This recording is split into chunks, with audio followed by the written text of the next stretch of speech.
सभी परम श्रद्धेय संत चरण, पूज्यपाद आचार्यगण, उपस्थित नागरिक सज्जन, माता भगिनी,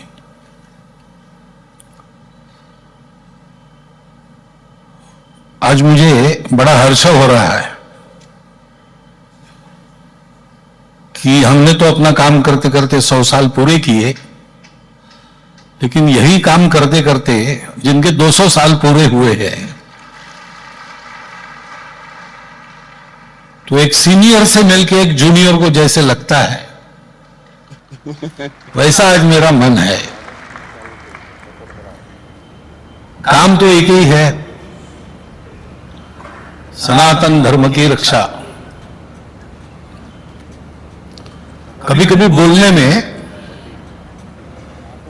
एक बात रूढ़ हो जाती है जो विपरीत रहता है, लेकिन कहते दूसरी तरह से।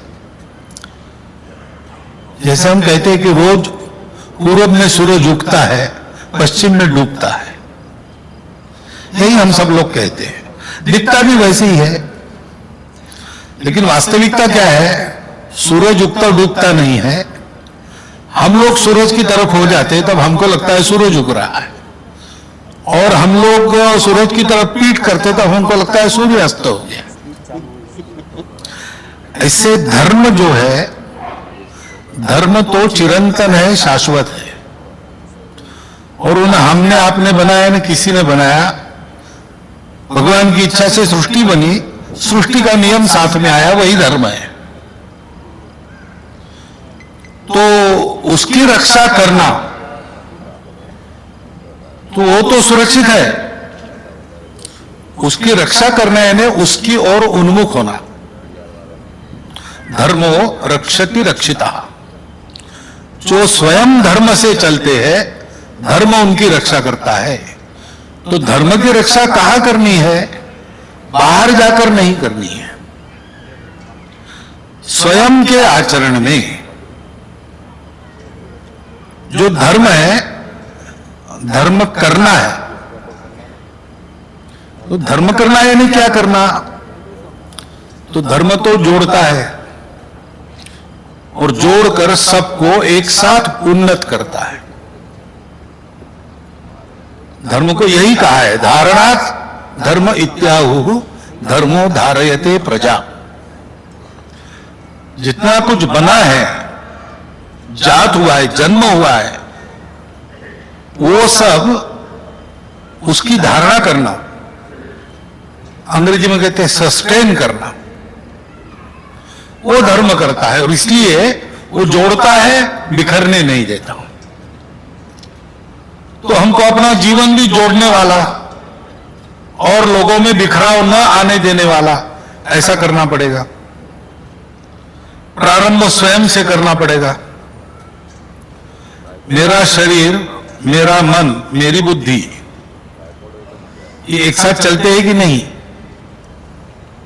कई बार हम लोग बात करते हैं, बाद में फिर हो हल्ला होता है, तो हमको कहना पड़ता है नहीं, मुझे मेरे कहने का वो अर्थ नहीं था।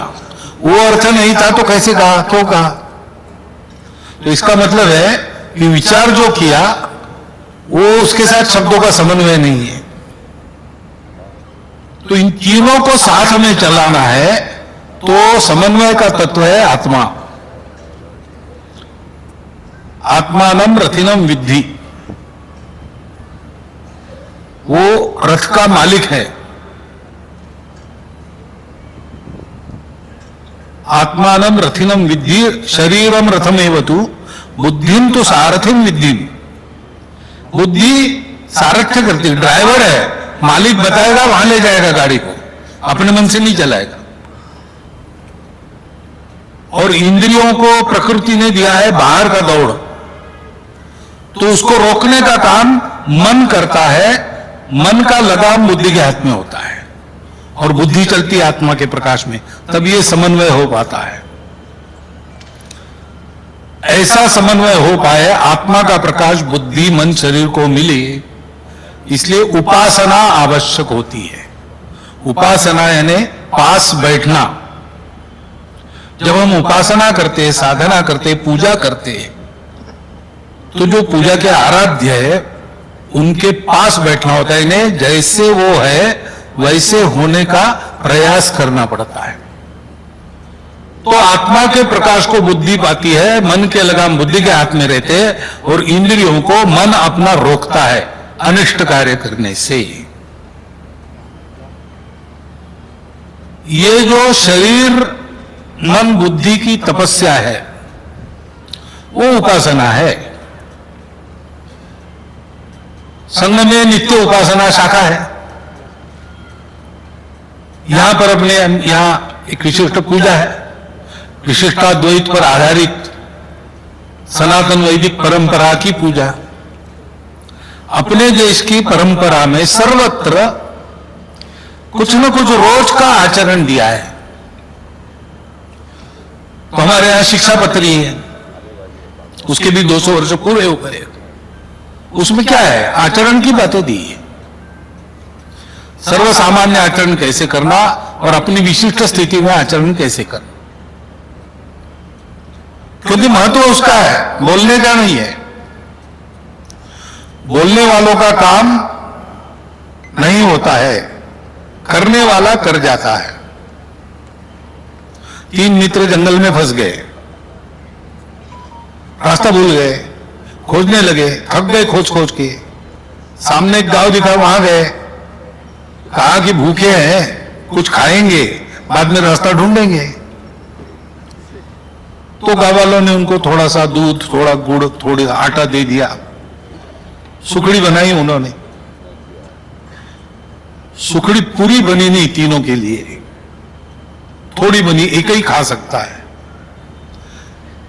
अब अच्छे मित्र थे तो बांट के लेते, लेकिन ऐसे ही परिचित मित्र थे, कंपेनियंस थे। तो सोचा कि एक की भूख पूरी होनी चाहिए, इसलिए कौन खाएगा इसको? जो ठीक सपना देखेगा। अभी भूखे सोते हैं, भूखे आदमी को सपने ज्यादा पड़ते हैं। तो ये सपना जो देखेगा, अपना अपना सपना बताना, जिसका सपना सबसे अच्छा वो सुखड़ी खाएगा। सो गए। थोड़ी देर के बाद एक ने सबको जगाया, अरे भाई मुझे सबसे अच्छा सपना आया। क्या सपना आया? तो मैं सपने में उठकर चला गया, जंगल के बाहर एक शहर में पहुंच गया। वहां शहर के सारे लोग, शहर के मध्य में एक मैदान था, वहां जमा थे। मैंने पूछा लोगों को वहां क्या है? तो नया हो शहर में? हाँ नया हूं। तो मैं शहर के राजा है, उनकी इकलौती बेटी है, उसके विवाह के लिए राजा ने हाथी के सूंड में माला दे दी है। हाथी सबको सूंघ रहा है, जिसको माला पहनाएगा वो राजा का दामाद बनेगा, आगे का राजा बनेगा, सुंदर पत्नी, संपूर्ण वैभव और सत्ता तीनों मिल जाएंगे। तो मैं तमाशा देखने खड़ा हो गया। हाथी सबको सूंघ से आया, मुझे सूंघा और मेरे गले में माला डाल दी। फिर क्या देखते? सब लोग मुझे कंधे पर बिठाकर जुलूस से ले गए। राजमहल में बड़े बड़े धूमधाम के साथ वाद्यों की आवाज में मेरा विवाह हो गया। इससे और क्या चाहिए? मनुष्य जीता क्यों है? वैभव चाहिए, सुरक्षा चाहिए, सत्ता चाहिए। यह सब हुआ। अब इससे अच्छा क्या हो सकता है? दूसरे ने कहा तुम्हारा क्या सपना है? इससे अच्छा तो मुझे सपना आ रहा था। मैं सपने में जागा तो सामने विष्णु भगवान खड़े हैं और वो कहे कि वत्स, इस जन्म के बाद तुम्हारा मोक्ष निश्चित है, तुमको क्या चाहिए इस जन्म के लिए उतना अभी मांग लो। वो मांगने ही वाला था, उतने में तुमने जगा दिया। फिर तीसरे की ओर देखने लगे तो उसने कहा कि भाई हमारा सपना इतना अच्छा नहीं था, इसलिए आप दोनों तय कर लो कौन खाएगा सुखड़ी। अब इनको पता चला कि तीसरा भागीदार नहीं बनेगा सुखड़ी में, तो न्याय का ढोंग करते हुए कहा नहीं नहीं, तीनों का सुनना है, फिर ही बाद में ही निर्णय करेंगे। तो चला ठीक है, आपने बोला इसलिए मैं बता रहा हूं, बाद में मैं चिल्लाना क्यों बताया। मेरे सपने में राजकन्या आई न विष्णु भगवान आए, मेरे सामने तो एक भूत खड़ा हो गया जगने के बाद, और वो गुस्से में था। मैंने पूछा भूत महाराज क्यों गुस्सा कर रहे हो? तो तुम पर नहीं कर रहा हूं, ये तुम्हारे 2 मूर्ख मित्र है। मैं इस पेड़ पे रहता हूं, इधर पैर करके सोए, अब मैं उनको खाने वाला हूं।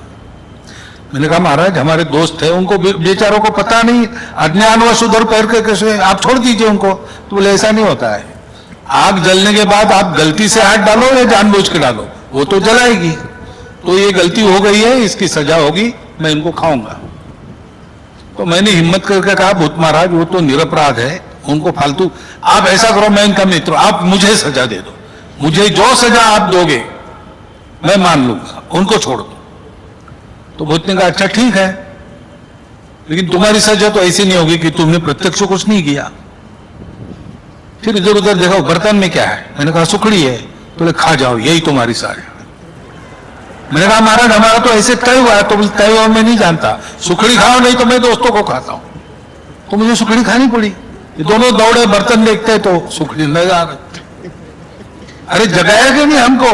तीनों मिलकर भगा देते भूत को। तो बोले भाई तुम्हारे सामने विष्णु भगवान खड़े, तो तुम क्यों इधर उधर देखने वाले हो?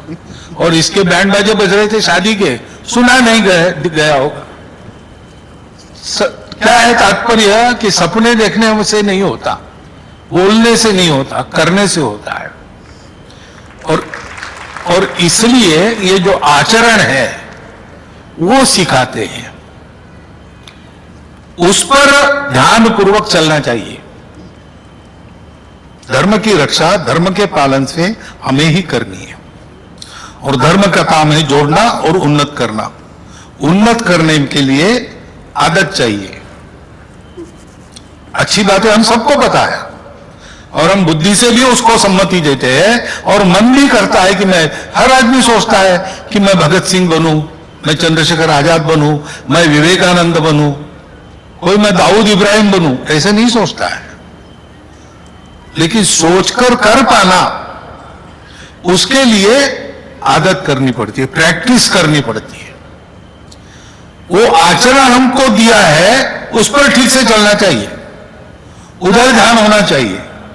परिस्थितियां हैं, बहुत सारी परिस्थितियां हैं, लेकिन परिस्थिति तो आती जाती रहती है, बदलने वाली बात है। परिस्थिति को जिसको झेलना है वो मैं हूं। मैं अगर ठीक रहूंगा तो आने जाने वाली परिस्थिति आएगी चली जाएगी, मैं उसका मुकाबला कर सकूंगा। और इसलिए उस आचरण को ठीक रखना चाहिए। और दूसरी बात है, धर्म जोड़ता है, तो हमको जोड़ने वाला ही होना चाहिए, तोड़ने वाला कभी नहीं होना चाहिए। जोड़ना किसको कैसे, ये अपनी योजकता है, लेकिन सबको जोड़ना है। अमंत्रम अक्षरम नास्ति, नास्ति मूलम अनौषधम। कोई अक्षर ऐसा नहीं है जिसका मंत्र में उपयोग नहीं है, और कोई जड़ी बूटी वनस्पति ऐसी नहीं है जिसका दवाई में प्रयोग नहीं होता।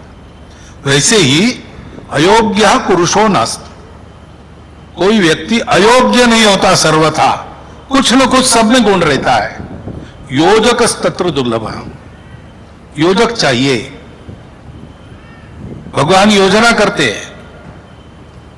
काला यौवन आया, मैदान में जितना संभव नहीं था, आमने सामने जितना संभव नहीं था, भगवान भाग गए, वो भी पीछे भागा। भगवान जानते थे इसका सामना मैंने नहीं करना है। तो एक गुफा में राजा मुचुकुंद सोए थे। 3000 साल असुरों के बाद असुरों से युद्ध किया और देवों को जिताया, तो देवों ने वर दिया। इन्होंने मांगा कि मैं बहुत थक गया हूं, अब मैं सोता हूं,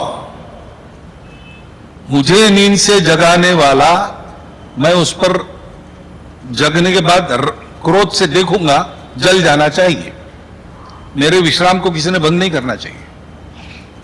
देवों ने तथास्तु कह दिया, वो सोए थे। कृष्ण उस गुफा में गए, उसके शरीर पर अपना नीलाओं सुख डाल दिया और स्वयं छुप कर बैठ गए। काल यवन आया, उन्होंने देखा कि ये खेस कृष्ण की खेस है, इनके शरीर पर पड़ी, ये कृष्ण ही होंगे। उसने केस को खींच के एक लात मारी, मुचुकुंद गिर जगे, काल यवन भस्म हो गया। अब सोए हुए मुचुकुंद का भी उपयोग है, ऐसे हर बात का उपयोग है। और इसलिए गुण दोष सबके होते हैं, किसको कितना अंतर पर रखना ये अपना चॉइस है, लेकिन किसी को रिजेक्ट करना आवश्यक नहीं है। भगवान की बनाई सृष्टि में एक सूखा घास का तिनका भी उसका कुछ ना कुछ प्रयोजन है, इसलिए है। ऐसा भाव रखकर सबको अपनाना, मन में ये भाव रखना अपनेपन का, इसको कहते हैं सामाजिक समरसता। सब भगवान के बनाए हैं, ऊंच नीच कहां से आ गया भाई? जाति वर्ण की व्यवस्थाएं रही होगी, भेद कहां से आ गया? व्यवस्था भेद के लिए नहीं होती है। जिस व्यवस्था में भेद घुस जाता है वो धर्म का, समाज का नुकसान करती है। और इसलिए इन सब बातों को लेकर चलना पड़ेगा अपने समाज को, तब सनातन धर्म का आचरण हम करेंगे। धर्म की रक्षा अपने आप होती है। धर्म ग्रंथों में है क्या? धर्म भाषणों में है क्या? धर्म कल्पना में? धर्म है आचरण में। आचारः प्रभवो धर्मा। धर्म और संस्कृति की रक्षा करनी है तो धर्मी और सांस्कृतिक उनकी रक्षा करो, और रक्षा जुड़ने से होती है। शक्ति उससे उत्पन्न होती, संघे शक्ति कलौ युगे, ऐसा कहते हैं। जुड़ना है तो मन में अपनापन चाहिए, मन में समरसता चाहिए। यह उपाय है। आज के परिस्थिति में संपूर्ण दुनिया को रास्ता दिखाने का काम भारत के पास ही आने वाला है। इससे हम छूट नहीं सकते, वो हमको आज ना कल करना ही पड़ेगा। दुनिया के पास समस्याओं के उत्तर नहीं है, ये हम करेंगे। करेंगे तो हमको ऐसे तैयार होना पड़ेगा। और ये बात ध्यान में रखकर 100 साल पहले जैसे संघ निर्माता ने हमको इन बातों को सिखाया, इसके प्रैक्टिस में डाला, वैसे 200 साल पहले स्वामीनारायण महाराज ने हम लोगों को ये शिक्षा दी, इसके प्रैक्टिस में डाला है। काम एक ही है, दो अलग स्वरूपों में चलता है, क्योंकि मनुष्य समाज विविध है।